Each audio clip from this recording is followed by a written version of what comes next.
All right, let's talk about something that can be really tough: debt. For a lot of us, just hearing that word brings up this heavy feeling, right? A sense of shame, like we did something wrong, and it's a feeling that keeps us quiet and it keeps us stuck. But today, we are going to break that cycle. We're going to look at the psychology behind all this financial stress and actually lay out a clear path to move forward. So why is money so overwhelming? I think it's because we tie it so closely to our self-worth. We don't see our debt as just a financial problem that has a solution. No, we see it as a personal failure.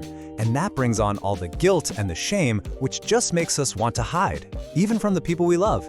And that, of course, makes everything feel so much more isolating.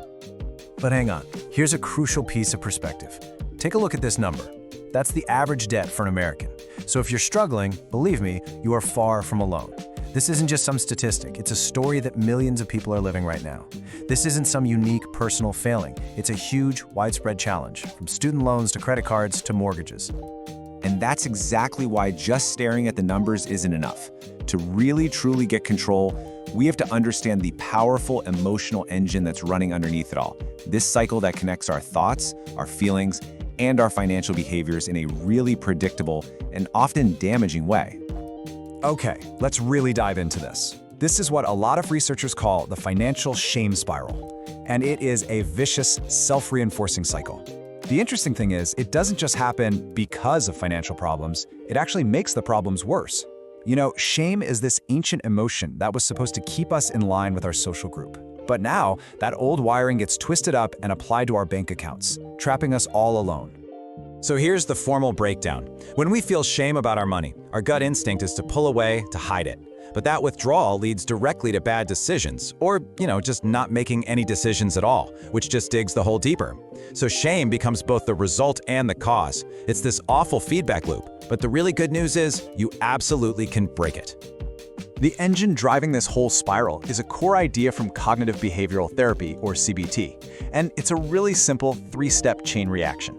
It all starts with one thought. That thought creates an emotion, and that emotion drives an action. Let's break down exactly how that works, step by step. So it all begins with a thought. You know, that little voice in your head we all have? Well, sometimes that voice tells us this negative story about ourselves, a core belief that we just repeat over and over until we believe it's a fact. For instance, a thought like this one: I'm terrible with money. It sounds so simple, but that one little sentence is incredibly destructive. It frames the problem not as a situation you're in, but as who you are. And that one thought kicks off the entire downward spiral. And as soon as that thought takes root, it immediately triggers this powerful flood of negative emotions. It's like an instant gut punch that just changes how you see everything. And we're not talking about just feeling a little bummed out. This is intense stuff. We're talking about deep guilt over past mistakes, heavy shame about where you are now, real anxiety about the future, and this paralyzing fear that things are never, ever going to get better.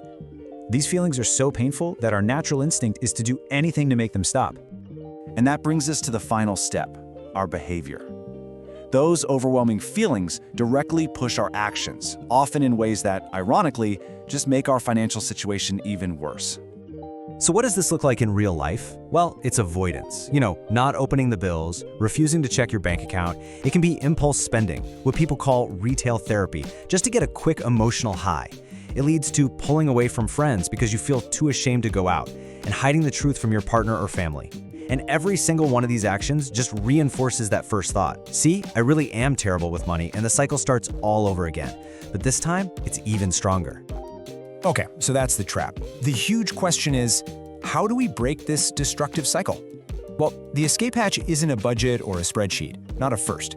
It starts with a simple but really profound shift in the way you talk to yourself. It all starts with this question. This single sentence is the absolute key. It forces you to just drop the guilt and the regret about the past and reframe the whole situation.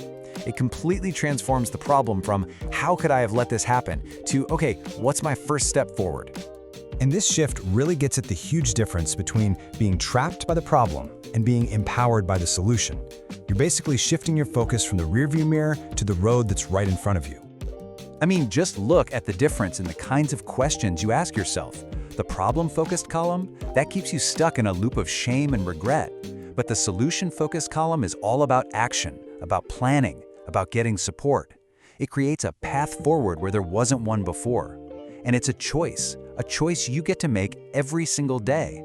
Are you going to dwell on the problem, or are you going to focus on the solution? So, now let's talk about how this new mindset turns into real-world action.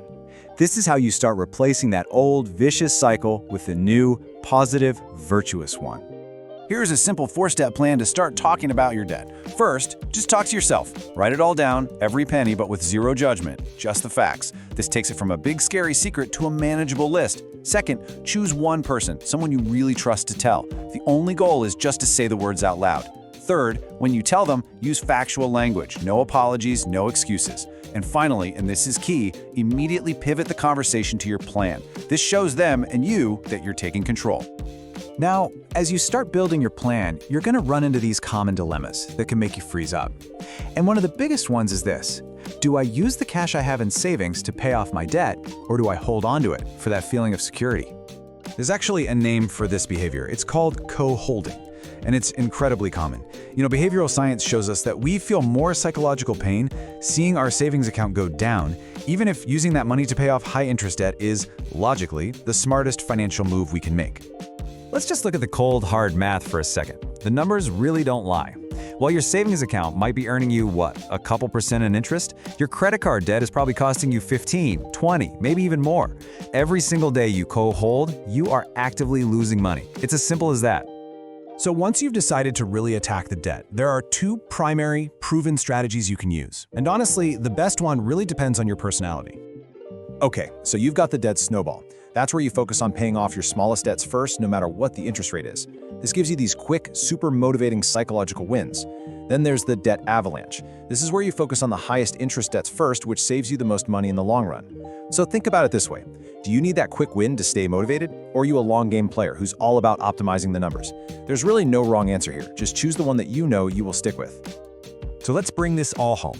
Moving past financial stress isn't about finding some magic bullet. It's really about changing your process, and most importantly, changing your perspective. And if you remember one thing, let it be this: you do not have to be perfect. You just have to be informed and committed to making better choices, one little step at a time. It's the small, consistent improvements that really build a secure financial life.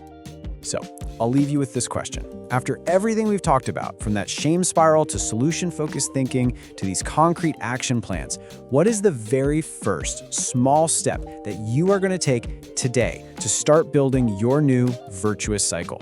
The journey really does start right now.